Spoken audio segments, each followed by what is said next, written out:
Hey guys, my name is Morgan and welcome to today's video. This bed that you see here on the side is one of the biggest mistakes that I have made. Not making the bed, what I did with the bed. So I have some bell peppers, broccoli, some more bell peppers on the side, and I made a huge mistake when I planted all of these plants in this bed. So as you can see, there are actually some bell peppers on these plants, but what you can also see is that they are very close together. They are spaced, I think they're spaced maybe around 10-15 centimeters apart, and for bell peppers that is way too close. And I started this bed, this was my first bed that I actually ever made, like in the entire garden. This was the first one, and I had some seedlings in a bath up top there, and it happened to be these bell peppers. And once this bed was ready, I transplanted those seedlings in here, and little did I know, those seedlings were already stunted. They had been in the bath for way too long, and their root structure did not develop properly. The plants were stunted, they weren't growing nice and vigorous, and when I put them in here already stunted, it took them a long time before they shot up and gave new growth and looked a little bit better than what they did when I first put them in. And when you're transplanting and you have a stunted plant, or a plant that is battling or has been damaged by all kinds of slugs and insects and by the sun, that plant is not going to do too well in the production side. So some of the peppers here don't even have fruit on, and some of them do, and they look really great. But there's only one that looks really nice on the entire plant, and there should be around 4 or 5 decent sized bell peppers per plant. So that was the biggest mistake that I made with this bed, is transplanting the seedlings in here way too late and planting them way too close together. And I think it was also at the wrong time of season, because back then I think we were going into summer, so for them to be transplanted in such heat, it was also not really such a great idea. But today we're going to be fixing that. I am going to be cutting all of them down. I'm going to be doing a no dig approach, and I'm not going to be pulling out any of the plants. I'm going to take some garden shears and I'm going to cut them right down at the base, and then I'm going to weed the place and put some compost on top, maybe around 1 inch to 2.5 centimeters of compost on top over the whole bed. And then I'm going to be planting lettuce in here, because lettuce does not need a deep strong root structure, as the soil it's very hard. I'll show you an example of how hard the soil is just now, but that is what I'm going to be planting in here, because they don't need a deep tap root structure that's going to be needing to use lots of energy to go down and deep into the ground. They are going to spread almost along the surface, and I will be able to plant a huge amount of lettuce in this bed. Just for a quick example, these bell peppers and these bell peppers I planted at the exact same time, the same day, and you can see how much better those ones have done compared to these ones. And the higher up we go along this hill, the harder the soil gets. It is rock hard up top there, and it is really not a good idea to plant up top there. So the lower down we go, where all the water seems to trail down, the softer the soil, and you can see how well these ones have done compared to these ones. Another quick example is this broccoli I have down at the bottom here. I planted this broccoli and the broccoli up top on the same day at the same time, same fertilizers, same conditions, and you can see that these ones are absolutely tiny.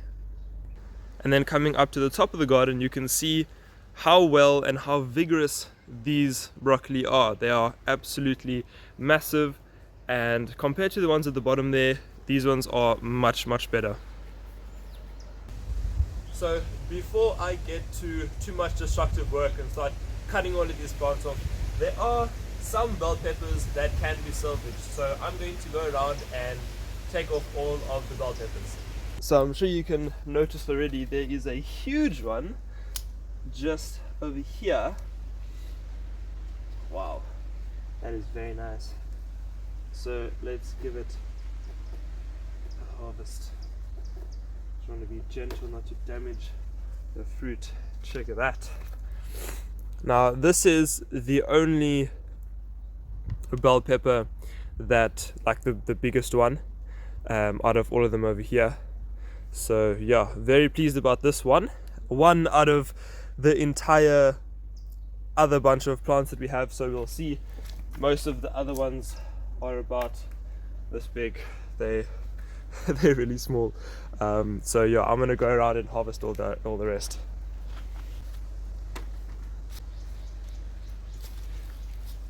These ones that have not done too well, I will be putting them on the compost pile, and they will then break down and all of this will get used back in the garden.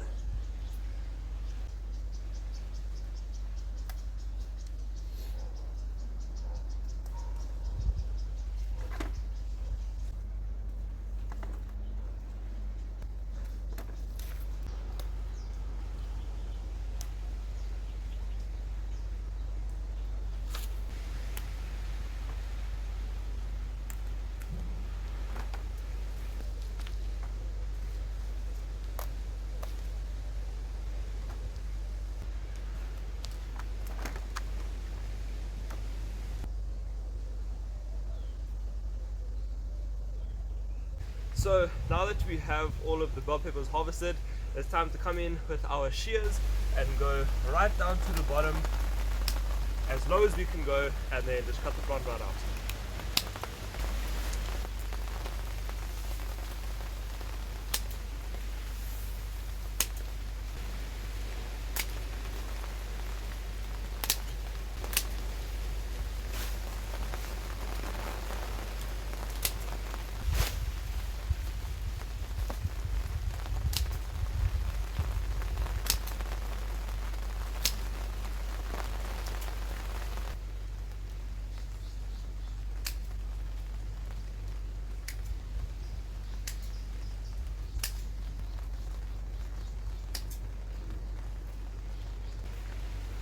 Alright, now that all of our plants have been taken out, and I actually thought of taking the broccoli out as well, mainly because they also battling and they also need a pretty deep root, a pretty strong root structure to support such a big plant. And again, lettuce doesn't need that because lettuce will only get about that big, so they don't need such a strong system. So I thought, okay, let me just take out the broccoli as well and do the patch nicely once and for all. So yeah, there's going to be lettuce coming in here, and once the ground is prepped, they will be fine for lettuce and not so much for like bell peppers and broccoli.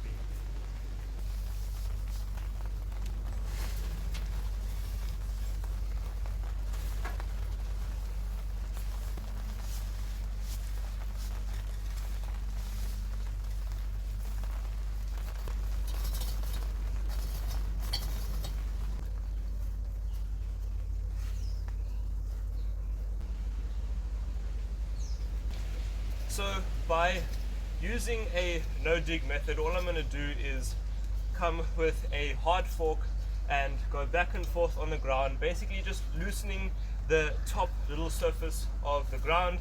I'm not going any deeper because I do not want to disturb any of the microorganisms, any of the worms and all kinds of little creatures and beneficial bacteria or beneficial microbes that are going to be living just under the surface.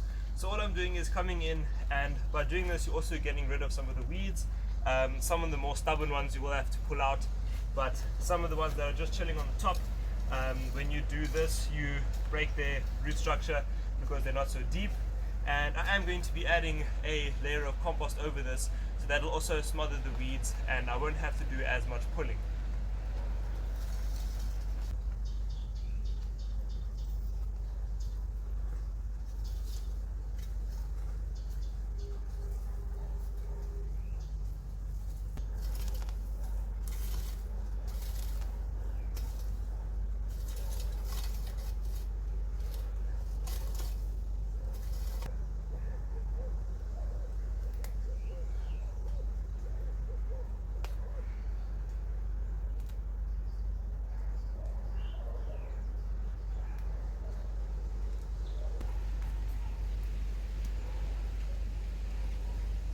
Yeah, you can hear how hard and dry. Oh, it's terrible. Hopefully with the compost that I put on top, it's going to help loosen up the soil a little bit, put a bit more nutrients in, make it hold a little bit more moisture, because at the moment this ground is so hard, most of the water just runs off. It doesn't actually seep into the ground. So hopefully with a nice layer of compost, our water will stay and actually soak in.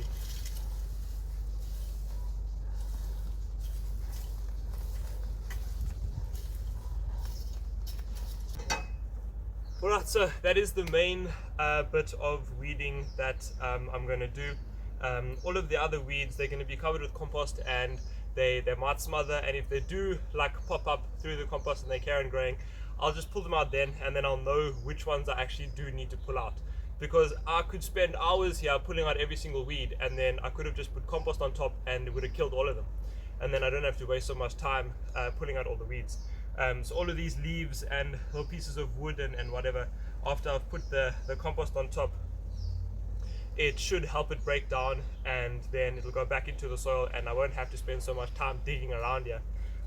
So I'm going to take all of this up to the compost pile, and I'm going to come back with some fresh decomposed horse manure compost.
So now that we have all of our fresh compost on the top, I have a ruler here, and just to see, we go in, it's around 2.5–3 centimeters.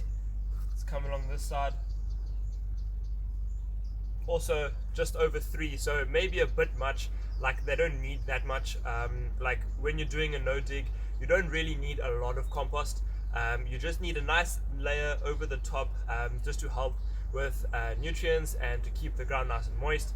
So 2.5–3 centimeters is perfect for this size of bed and for what I'm going to be planting in here, which is going to be lettuce. I'm going to try and get some lettuce seedlings. So yeah, this is the final product of this bed, and now the only thing that I need to do is get some lettuce seedlings, and that is going to be a separate video where I plant in all the lettuce seedlings. So for now, this is just going to be the bed preparation. So thank you guys so much for watching. I hope you really enjoy. Please don't forget to hit that like and subscribe button, and until next time, have a wonderful day and stay active in the garden.